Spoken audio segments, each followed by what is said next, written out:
여러분 안녕하세요. 2월 1일 월요일 아침입니다. 하나님께서 오늘 또 좋은 날을 허락해 주시고 또 새로운 한 달을 우리에게 허락해 주셨습니다. 오늘도 말씀 보면서 하루 힘차게 시작하도록 하겠습니다.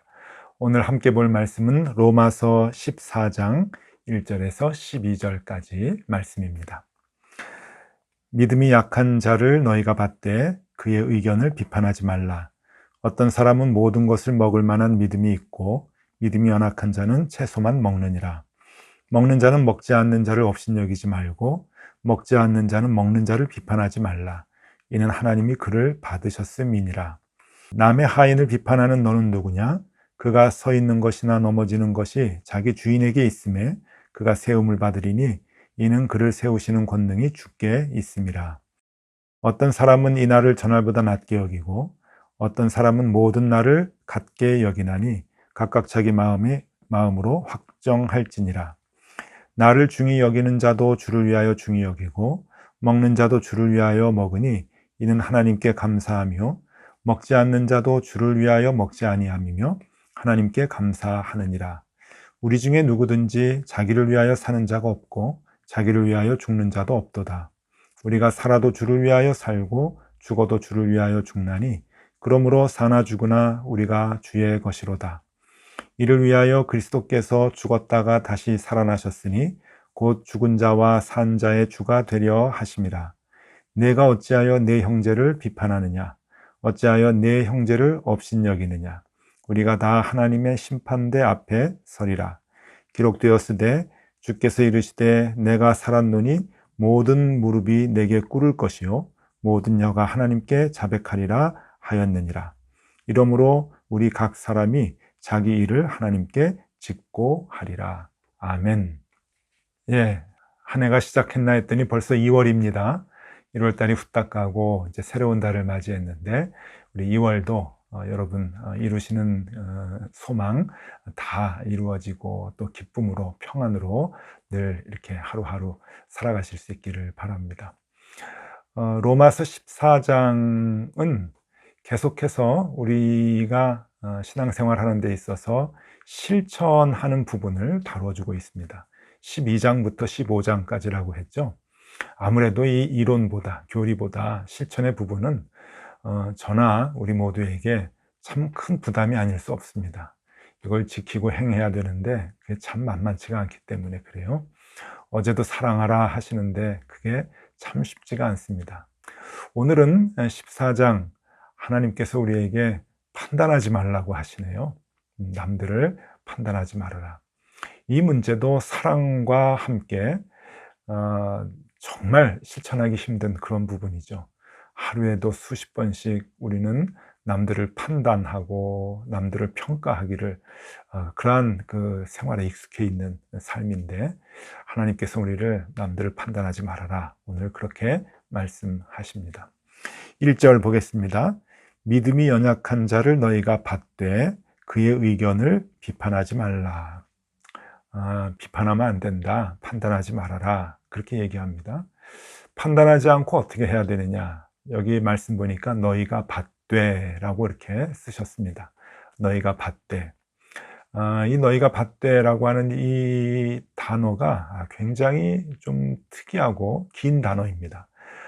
프로스마르 바네스테라고 이렇게 헬라어로 써 있는데 이게 지금 무슨 뜻이냐면은 너희가 받아라 라고 하는 그런 그 의미인데 이게 우리가 그냥 그 생각하면 받는다, receive 영어로 그냥 이렇게 우리가 뭐 이렇게 물건을 받고 또 받아들이고 하는 그런 거로 생각할 수가 있는데 이거는 그 receive라고 하는 그러한 그 의미보다 오픈 마인드라고 하는 의미가 훨씬 더 많이 있는 단어입니다. 그러니까 마음을 열어라 라고 하는 것이죠.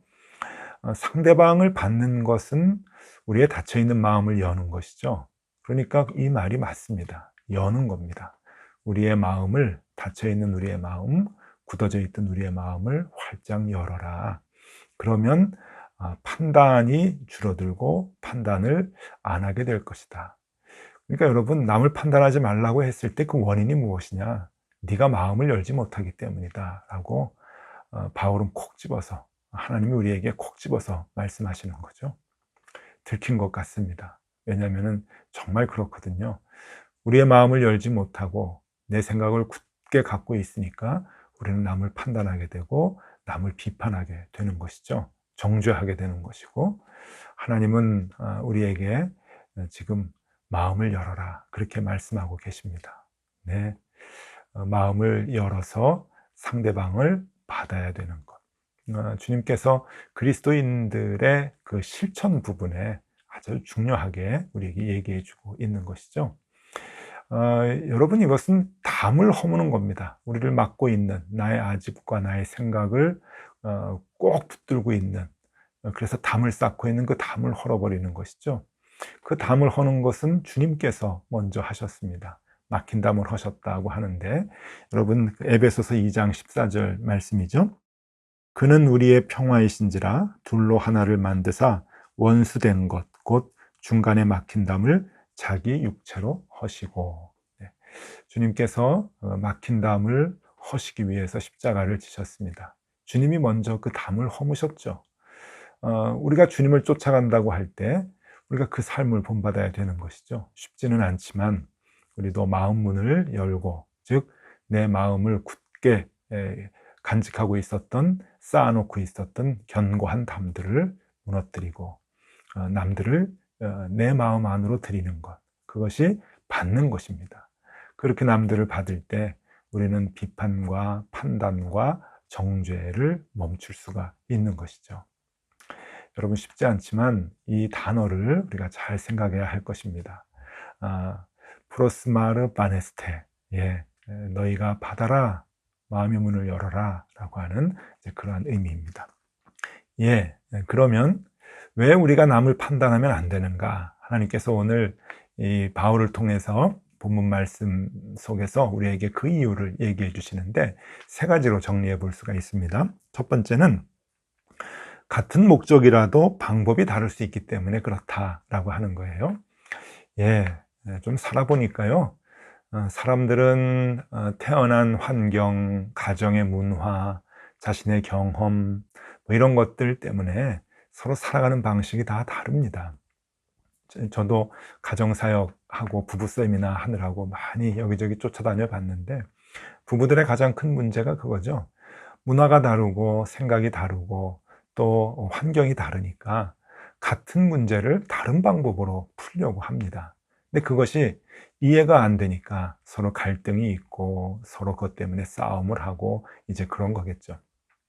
여러분, 저는 좀 부끄러운 얘기인데 시리얼을 젊어서 많이 먹었습니다. 저희 아내도 그렇고 저도 그렇고 시리얼 많이 먹었는데, 아침 식사에 이 시리얼 먹을 때 많이 다투었습니다. 왜 그런가 하면은, 저는 그 시리얼 먹을 때 좀 바삭바삭해야 식감을 느껴야 맛있게 먹거든요. 근데 저희 아내는 그걸 쿡 불려가지고 죽처럼 이렇게 된 다음에 먹는 걸 좋아합니다. 저희 아내가 준비를 해주는데 이 바삭바삭한 걸 좋아하는 저를 잘 모르니까 이 시리얼을 우유에다가 넣어서 한참 불린 다음에 저를 주는 거예요. 그거 가지고 이제 많이 싸웠죠. 저는 이게 뭐냐 이제 그러고, 나중에 한참 싸우고 아내가 섭섭하다가 울고 뭐 그러다가 이제 나중에 털어놓는 얘기는, 자기는 이 시리얼이 바삭바삭하면은 과자 같아서 식사라고 느끼지 못한다고 하는 겁니다. 과자 같은 것은 간식이지 식사가 아니라는 거예요. 물에 푹 불려서, 우유에 불려서 죽같이, 오트밀같이 그렇게 먹어야 그게 식사같이 느껴진다라고 하는 건데, 그 뒤로는 저희 아내를 다 이해하게 되었습니다. 제 마음이 허물어지고 아내를 받아들이게 된 거죠. 똑같은 것도 이렇게 많이 다를 수가 있습니다. 빨래를 했는데 아내가 양말 개는 게 저희 어머니하고 좀 달랐습니다. 저는 반듯하게 삼각형으로 이렇게 양말을 개야 속이 풀리는데, 저희 아내는 또 집에서 다르게 이제 갠 거예요. 이렇게 뒤로 말아가지고 양말을 갭니다. 그래가지고 그것 때문에 또 티격태격 많이 싸웠죠. 저는 이 양말을 삼각형으로 잘 개야 이 고무줄이 늘어나지 않는다. 한쪽만 이렇게 뒤집어 가지고 이렇게 두 개를 쌓으면은 한쪽 고무줄이 이렇게 늘어나지 않느냐 그랬더니 저희 아내도 할 말이 있는 거예요. 저희 아내는 그거 양쪽에 이렇게 한 번씩 이제 뒤집을 때마다 어느 쪽이 뒤집히는지 모른다고, 그러다 보면은 거진 반반씩 뒤집혀 가지고 이 고무줄이 다 똑같이 늘어나게 된다. 이제 그렇게 얘기를 하는 거예요. 그러니까 괜찮다고 하는 거죠. 이렇게 작은 문제 가지고도 참 많이 싸웁니다.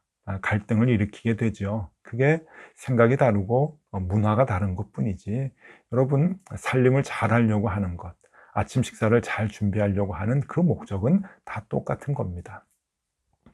교회에서 신앙생활 할 때도 역시 마찬가지인 것 같아요.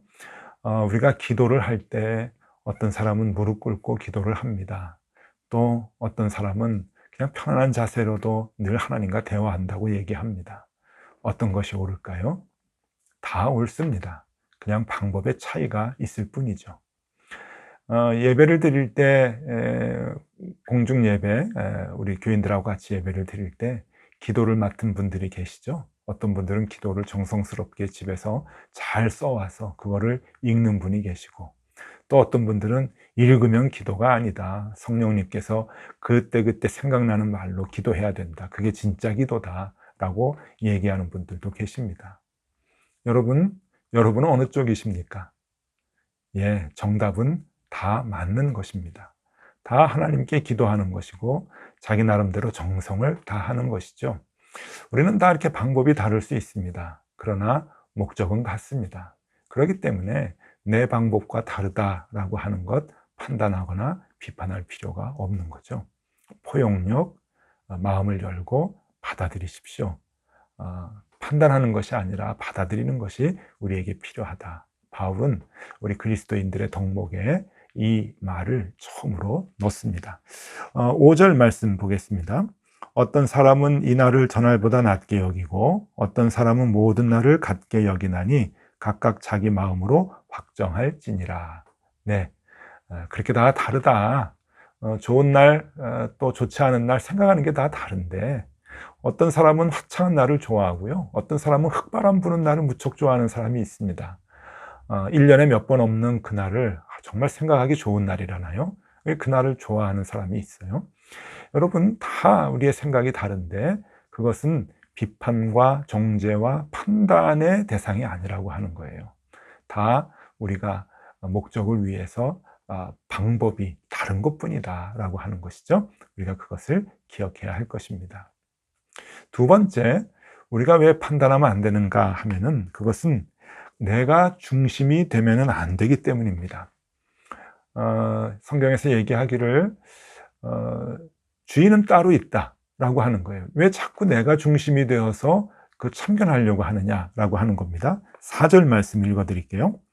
남의 하인을 비판하는 너는 누구냐? 그가 서 있는 것이나 넘어지는 것이 자기 주인에게 있음에 그가 세움을 받으리니 이는 그를 세우시는 권능이 주께 있음이라. 네, 왜 남의 하인을 참견하느냐? 그 당시는 주인이 있고 하인이 있고 그랬죠. 그 남의 하인을 왜 참견하느냐? 너도 자유인이라고 왜 똑같이 주인 노릇하느냐라고 하는 거예요.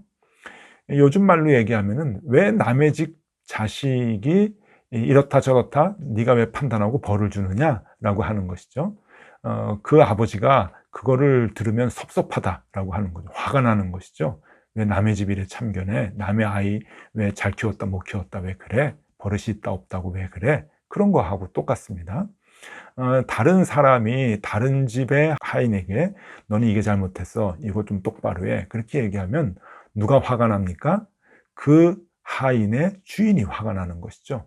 그러니까 주인이 따로 있으니까 그것은 주인의 역할이다. 그러니까 네가 중심에 서려고 하지 말아라 라고 하는 것을 지금 바울은 얘기하고 있습니다. 그러니까 우리가 남을 판단하지 말아야 하는 이유, 내가 중심에 있으면 안 된다.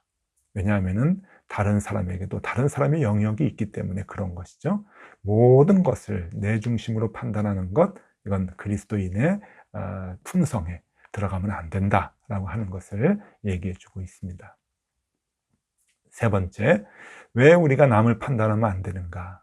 아주 중요한 이유가 세 번째 있죠. 그것은 판단은 하나님의 영역이다 라고 하는 겁니다. 굉장히 중요합니다. 판단은 하나님만이 하신다. 정죄는 하나님만이 하신다. 심판은 하나님만이 하신다. 그러니까 그 하나님의 영역을 우리가 침범하면 안 된다라고 하는 겁니다. 여러분, 민수기 12장에 보면은 모세가 조금 잘못을 범하죠.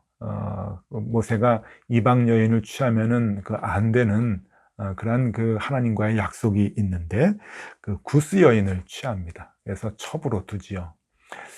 이거를 이제 그 누이 있던 미리암이 아주 비판을 합니다. 이스라엘 백성들 안에 가서 비판하고 정죄하고 이제 그러는데 하나님께서 진노하십니다.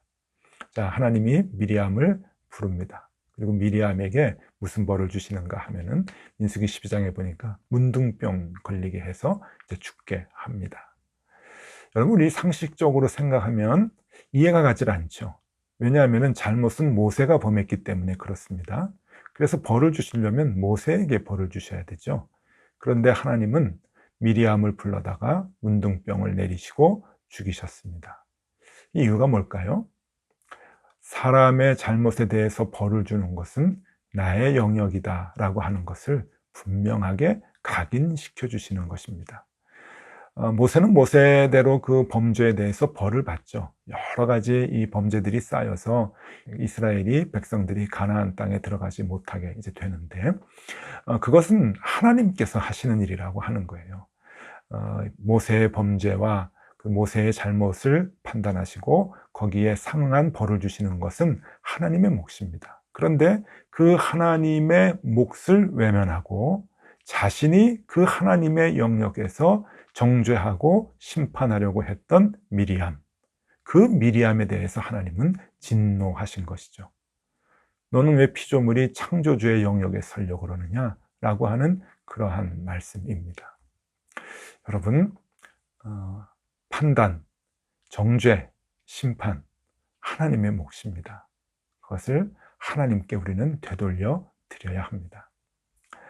오늘 이 말씀을 통해서 여러분, 우리가 이 세 가지, 왜 우리가 판단하면 안 되는가? 그것은 같은 목적이라도 방법이 다를 수 있다. 받아들이고, 그 다음에는 내가 중심이 되지 않아야 한다라고 하는 거예요. 하나님의 창조하심을 인정하는 거죠. 남들을 다르게 창조하신 것 인정하는 겁니다. 그리고 마지막으로 하나님의 영역이 있음을, 심판과 정죄와 판단은 하나님의 영역이라고 하는 것을 우리가 되돌려 드리고 하나님을 섬기는 것, 그것이 우리에게 중요한 것입니다. 자, 여러분, 오늘은 그냥 이렇게 생각하면 됩니다. 신앙의 성숙이라고 하는 게 무엇이냐? 신앙의 성숙은 남들을 이해해 주는 포용력입니다. 여러분, 꼭 잊지 마십시오.